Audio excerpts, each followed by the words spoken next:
Russia's war on Ukraine is driving oil prices to 14-year highs. As a result, the cost of gas in this country is spiking.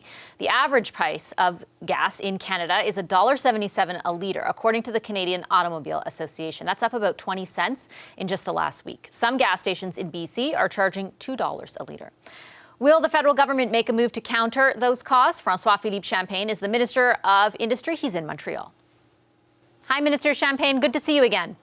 It's a pleasure to see you back, I should say. I appreciate that. Minister, I have, of course, questions about your announcement today, but first I want to talk about what I know everyone is speaking about right now, and that is the situation in Ukraine and some of the spill-off effects here in Canada, particularly the price of gas. I think every Canadian who went to fill up their tank this weekend kind of saw their jaws drop at just how much it's increased, particularly over the last week. Is your government prepared to do anything to cushion that blow for consumers?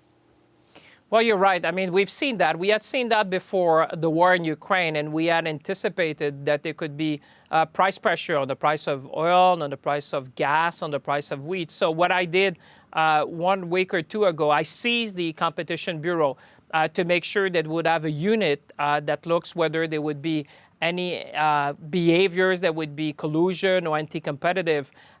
Because one of our primary goals, like you said, is to offer to consumers the best possible price. We all understand that the price of oil is largely dictated by global markets because it's a global price. But we want to do everything we have with the tools in the toolbox to make sure that we're looking at every aspect, everything that we can do to make life more affordable for Canadians. I know it's top of mind for Canadians. It's top of mind for me.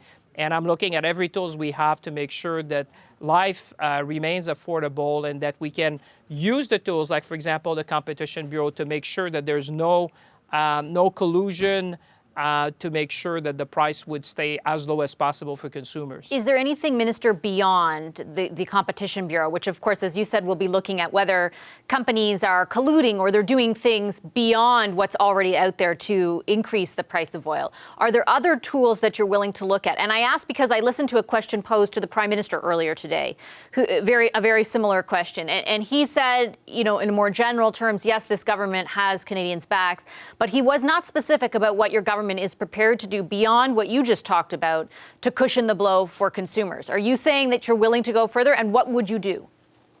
Well, we're looking. I mean, like I said, Vashi, this was an immediate step we could take to make sure there would be no collusion, for example, that would artificially increase the price of oil. I would say we've been looking at inflation from the get-go. We've been looking how can we make life more affordable for Canadians when it comes to housing, when it comes to early learning and childcare. We're going to be looking, obviously, the Minister of Finance will present a budget.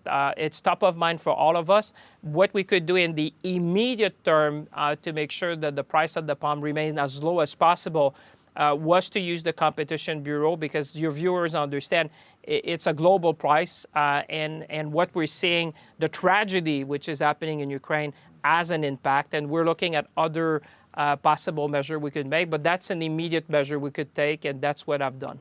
The immediate measure you're taking, though, while it certainly would prevent, as you mentioned, an artificial increase, it doesn't address the current price. Is your government, for example, and I acknowledge this isn't, the price on carbon doesn't make up the bulk of the price, and it's, a variety of other factors go into it, but would you consider freezing the upcoming increase?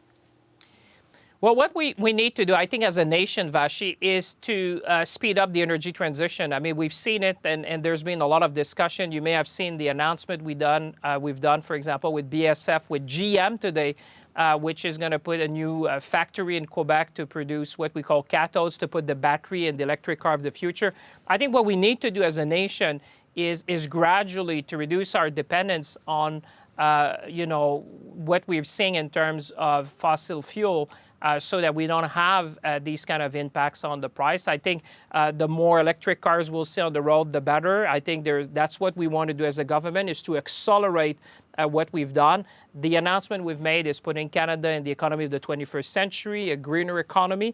And I think that's one way to make sure that over time we are less dependent on these global fluctuations, because Canadians understand, although we produce oil in Canada, the price of oil does not depend on that. It depends on the global price. So despite the fact that we have a lot of people in the energy sector, that we're an oil producer in Canada, we see that we're still affected by the global markets and by global crises. So we need to look at measures that we can take that would reduce that kind of dependency so that consumers are not affected as we see now. And I certainly understand the point, and you're absolutely right that that conversation seems to have taken on a heightened importance given the reliance, for example, of much of the rest of the world on Russian exports. But regardless, that answer didn't address the question I posed, which was whether or not your government would consider freezing, at least temporarily, the increase in carbon tax. Well, what we've done so far was the Competition Bureau. Like I said, Vashi, we're going to look at, I'm sure the Minister of Finance, it's top of mind for us, like I said, to make life more affordable for Canadians. This started even before Ukraine. You will recall that we had seen prices increase across different things in Canada. And one of the things, as the Prime Minister say, we have Canadian back. We understand that. We all see the price going up. And certainly we're looking at how we can make life more affordable for Canadians and less dependent on these global geopolitics impact that would have on the price of commodities that we need here in Canada. So just to be clear, because you know some of your political rivals are talking about this carbon tax right now, or price on carbon. Just to be clear, it is something you're considering? I'm not saying you're doing it, but I'm trying to read between the lines here of what you're saying, because you're not saying yes or no. No, what I'm saying is that we've done already a set of measures. The Competition Bureau was one. And I think the viewers understand that the fluctuation you're seeing in the price of oil today is based on the global market. And certainly we'll continue with the Minister of Finance to see how we can make life more affordable generally for Canadians, as we've done for housing. But that's not really an answer. Sorry, respectfully to interrupt. That's not really an answer again on that question. I mean, No, but I'm saying we've already taken step. And I would say for now, Vashi, what we see, the price differential that we see today is based on the price in the global market. So we're going to continue to make sure we see no uncompetitive behaviors across the sector. And I'll be ready to act and use any tools in the toolbox to make life more affordable for Canadians. Okay, Minister, I want to move on and ask you a question about the announcement that you made today. And that's for a facility to make battery components for electric vehicles. And my understanding is the government will make an investment into this project. I'm wondering from your vantage point, how much of this and the impetus for doing so, or the desire to do so, has to do with trying to stave off what we saw develop in the U.S. in the past number of months around the possibility of, for example, a tax credit where electric vehicles are concerned. Like, are you trying to make it so that the U.S. basically doesn't have a choice but to include us in the production line? Well, it's a home run. It's a home run for Canada. It's a home run for Quebec. And the fact that we now have GM and POSCO, which are going to be producing part of what we need for batteries. And on the back of what BASF announced, you're talking of more north of $1 billion of investments to make the battery and the car of the future. So the interesting thing, Vashi, on that is that we are integrating ourselves in the electric vehicle of the future, that what we're going to be producing in Canada is going to be critical for the supply chain across North America, because that factory is not only for the production in Canada, but this is for the production of all the factories in North America of GM. So we make sure that Canada will be at the table and will play a critical role in that. So it's good news for workers, because we know how important is the auto sector in Canada. It's certainly good news for innovation. And it's also good news because now with Quebec and Ontario, we're putting all the talent we have now to build the economy of the 21st century, to create jobs for generations to come. And as you say, we're competing with all jurisdictions. We're competing with some U.S. states. We've been competing with other countries in Europe. But the point is that proximity to market, proximity to resources, and proximity to the assembly plant is making a huge difference. And Canada is anchoring itself in the car of the future, in the economy of the 21st century. So that's really good news. Okay, Minister, I'll leave it there. Thank you very much for your time, as always. Thank you very much. Look forward to see you soon. You too.